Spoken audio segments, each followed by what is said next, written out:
Welcome to Decaf from an absolutely bonkers, crazy, insane Friday morning. Mark, is that an energy drink that I just saw you take a sip of? No, it's a Coke coffee, so a lot better than. Kind of. Yeah, no, Well, it's a lot better. It's not great, but it's better than right. energy drinks. I've only had one energy drink since Lent's ended, so Okay, good job. Good for yeah. you. Well, cheers to that. Your poor little heart. Don't know how much more it can take. As we're speaking, there is some just crazy stuff going on in Nashville with the mayor coming out this morning and talking about a potential property tax change and all these things. We're not going to talk about that right now because things are still evolving as we speak. So we're going to pump the brakes on that. We'll talk about it next week. But believe me, we have plenty of opinions. And if you want to see things as they're coming out, check us out at twitter.com/beacon_TN.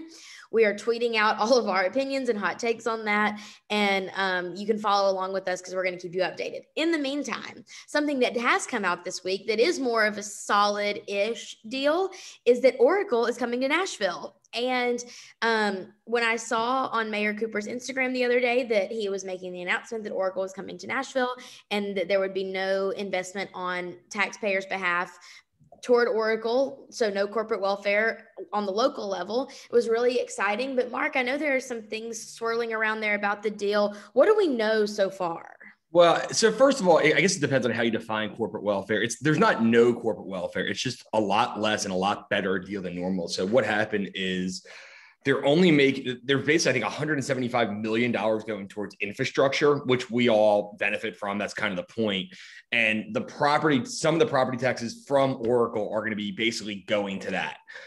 Essentially, Oracle's going to pay upfront to have these built, and then they're going to pay some of the property tax going to go back to them. But compared to what we've seen in the past, this is an incredible deal. I mean, we're used to the city giving just as much money as anybody wants. They give cash up front. They give property without selling. I mean, this is like a huge step in the right direction where it's like 90% of where we'd want to be.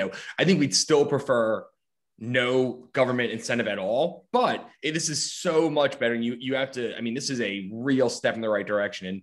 And, we have complained quite a bit about the mayor. He's done a pretty good job on corporate welfare, though. He's renegotiated, deals for the Titans, for the Predators. So it's been good. I think we're still waiting on what the state's part of this will be. We don't know any numbers yet. There's rumors, but we don't know what's going to happen. So if the state were to give them, a cash sum up front or this money, we would have an issue with that. But it's $1.2 billion, what they're saying and they're bringing, a ton of jobs with them. So this is a great day for Nashville. I think we'll need to see a little bit more of the details, but from the city's perspective, it's very rare when we don't hammer these deals. So when you look at the actual specifics of it, it's a pretty good deal from what we've seen. Again, it was most of what we've seen has just been the mayor's press release. So who knows what's going to come out, but for right now we are excited. Well, we're going to have a Hawkeye on that. And Oracle is a really, really big company, could bring a lot of great things to Nashville. But we said that about a lot of other big companies. And then there have been some crappy deals that have been made. Yeah, we're happy they're coming, and it's been great for the city. And especially as the city's having some economic problems overall, it's really great that we are bringing them to the city without giving them a ton of our money. And it's not going to actually raise taxes on anybody, which is great. So as of right now, Mark and I are thumbs up on this. We will let you know if that starts to change. From the city perspective, we're about a 90% thumb up. From the state perspective, we'll see. TBD. Question mark still. But it does get a big thumbs up from me and Mark. Something crazy awesome went down last Friday in Birmingham. I went to Birmingham a few weeks ago, and there were election type signs all over every single street that said Amazon workers vote yes on union. Well, obviously, because of who I am, that made me nauseated. And so I was very thrilled to find out that last week, the Amazon warehouse workers in Birmingham voted no to unionizing. And that was a really, really huge deal because, we talk about right to work a lot, and Alabama is a right to work state. Tennessee is a right to work state. It's really important that states remain right to work states or become right to work states if they are. But it just kind of goes to show, at least for me, and Mark, let you give your opinion on it, but it goes to show, at least for me, that while unions might have been necessary 50, 100 years ago, they've kind of passed their prime. Workers are choosing not to unionize. Not only are they choosing not to join unions that already exist, they're choosing not even to invite a union into their workplace. And I think that's a really huge deal. There's a couple points on this. Point one, that's was kind of been not talked about is it was a blowout. It wasn't even close. I think it was over 2-1 for people over to go to the Union. So it was not even close. It wasn't a 50-49 thing where you like, because I mean, you always hear about how, oh man, if it wasn't for, if Amazon didn't get involved in the election thing. Number two is I thought we were supposed to accept the results of elections. It seems like a lot of people on the left they missed that memo where they said, shame on you, Amazon. And it's because of all these things. Like, I just thought that people were allowed to vote in their best interest and we were going to respect that no matter what. Is that not the rules anymore? I love sassy Mark. Keep it coming. I love when sassy Mark. And I think that they probably, I'm just guessing, they probably just show their ID when they went to vote in the Amazon union election, but whatever. Who am I? But no, it's a brutal hit for the unions. And it's something that the people on the left need to understand and say, you know what, they voted in what they felt like their best interest was. It's amazing to me when people, I mean, you see the Tennessee Holler or any of these left-wing things are so upset that these people didn't vote the way they want them to do. It's like their lives. They are choosing to do this because they think it's best for their life. I don't know why these people in a different state feel like, oh man, they're really hurting me personally by not being part of this union because they don't want to pay the dues or whatever. Like it's insane that people go to Alabama and work at Amazon, like, and vote the other way. Like, but if you're not, then you don't have a dog in this fight. No, yeah. I mean, they want a stronger union. I guess you don't get a stronger union when people vote it down, and it really does makes the labor unions look bad. I mean, to lose by that much, it's not even a loss. It was a blowout loss when everyone keeps talking about, oh, we need this. It's like, well, the people who work there don't feel that way. It was so enough of this. Alabama would call, they got whooped. Yeah, that's right. Yeah. It felt like they were playing Texas A&M or something. But what we need to take away from this is like they can make their own choices. Good for them. They did something they felt was good for them. Stop criticizing them. They made this decision, and it's a blow to unions for sure. But everyone is smart enough to kind of figure out what affects their lives, and they voted on that. So stop criticizing them or blaming Amazon. And the people who thought that Amazon should unionize had this weird range from like Marco Rubio and all these other people and like left stuff because they're mad at Amazon. But I think it was a big decision, and people keep talking. I've seen stuff about how the union's coming back in the South. It's not. The labor unions are not coming back in the South. If anything, just let you know that's not going to happen. Yeah. Keep thinking that, but that's clearly not going on. And this was the biggest indication that they're not even close. Yeah, that's some big old wishful thinking. And we like to have a count of how many things that we've called that are going to happen. And I think that we can pretty much say that's 100%. We're going to be right on that 100% when we look down the line.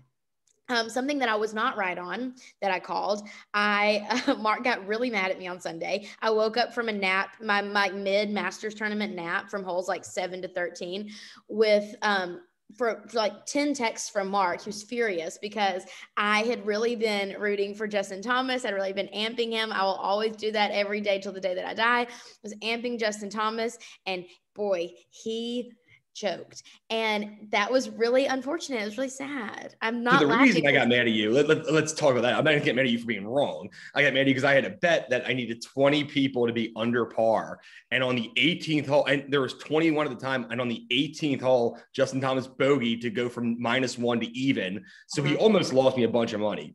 Thankfully, everyone else finished out. There was a bunch of people that were still left at -2. So 20, I needed over 19 and a half. I got 20. No thanks to Justin Thomas, who I also bet on to miss the cut. So he almost cost me a lot of money this weekend. So I was mad at that, not because your predictions are terrible. Your pool must have been maybe the worst one in history, though. I think all four of those guys were over. I don't think any of them finished in the top 20. The only person in my Masters fantasy bracket that made worse than me, and if he's watching this, he's going to be mad, is Alex Armas, who is the board chairman of our Young Professionals board. He's the only person that did worse than me. I feel like the only way to do worse than you is you pick people who aren't actually golfers, like they don't get any scores. I feel like you had the one guy you had was like plus 12 or 13.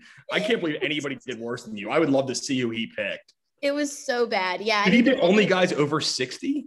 Well, I feel like it's the only way he could lose to you. I know. Well, listen, I will say that I took advantage of a Masters fantasy rule that no one else knew about, which was the night of the cut. If you had players that got cut, you could switch them out for others. And so I switched out and put Will Zalatoris in and someone else. And so it raised my score a little bit, but not. So that's called cheating. No, it's in the rules.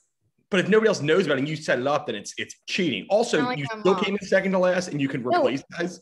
I didn't set it up. It's part of the Masters rules. I didn't set it up. I just saw it and I took advantage of it. Well, your one guy's like plus 15 through the first day. So by the normal rules, you would have definitely come in last place by a mile. 100%. Sounds like you still did bad, even being able to replace it with like the second place finisher. So right. But I do want to talk about Will Zalatoris for a second, because I think we've been doing a lot over the last year about like finding the good and praising it and sharing heartwarming stories in a time when there's not much things that are heartwarming going on right now.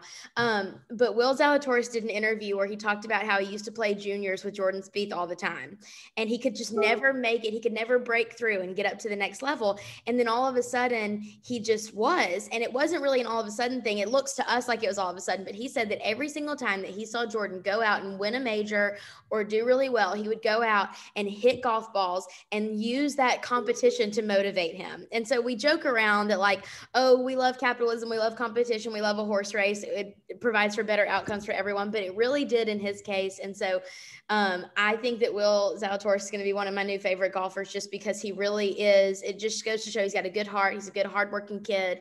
And I really, really, really do like him. Mark, do you have any people who came up during the tournament who are going to be ones that you're I just like the whole Adam Sandler tweeting at Zalatoris kind of because he looked like his caddy in Happy Gilmore, and he said "Good luck, young man" or something like that. So that was really funny. But no, I mean, I didn't watch. It's still golf, so I try not to watch that much of it. But I won some money on it. So it was a good gambling day for me.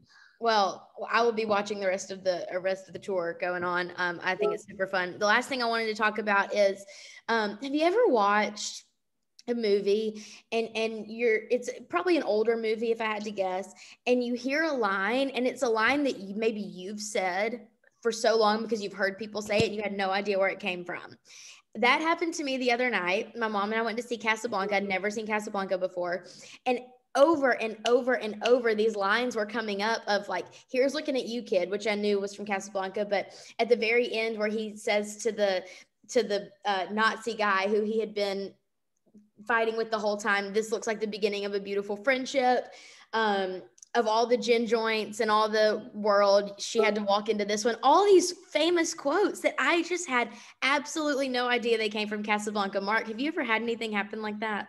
Yeah, so I've never seen Casablanca because like I don't watch any movies kind of before, I guess, 85, 90. But I guess so not recently, but probably the past 5 years, I've seen Tom Cruise movies and I didn't really watch those before. So the two that I remember, and I don't actually remember the one's called, but I saw the You Can't Handle the Truth thing. That's Jack Nicholson. A Few Good Men, I think, right? Yes. But then also the Show Me the Money thing. I watched that Maguire. What's it? Jerry Maguire. Yeah, and it's like that's like Show Me the Money. I never knew that came from that. So like there's been a couple like Tom Cruise lines of movies I've seen probably in the past 5 to 7 years that I never knew. And I heard like, oh, that's where that came from. You always hear people say Show Me the Money. That's so funny because we see gifts and we see all these things and we just, don't really think about it. But that's one of the things. I went on a old movies kind of craze last year. I need to look, Mark, we should Google and see what famous lines that came from movies and watch those movies so that we can be more cultured and more educated. Well, Cake Eater comes from Mighty Ducks 1. So I think that's one of the most famous phrases in movie history. You and your children's sports movies just get even with that. Remember the Titans, Let the Boys Play? That was me in college. I need to rewatch that movie again. It's on Disney Plus. Anytime I heard a ref blow a whistle in college, I would just shout, "Let the boys play." It was kind of like an Alabama student section. Like people just did that, but good times. Next week, I'm going to hold Mark to this. We're going to name for our last topic, our fun topic, 10 songs that you would take with you to a desert island. 10? Okay, 5? Yeah, 10's too many. I don't have that much time. Okay, 5. 5 songs that you would take with you to a desert island. How about one CD? I think that would be better. Okay, we can do one CD. Sure, okay. Sure, we'll do one CD that you would take with you to a desert island. Mark, please surprise us and don't pick Fastball or Nickelback. Okay. It'll probably be Fastball, but we'll see. Oh, geez. All right. Well, thanks for listening, and we'll talk to you next week.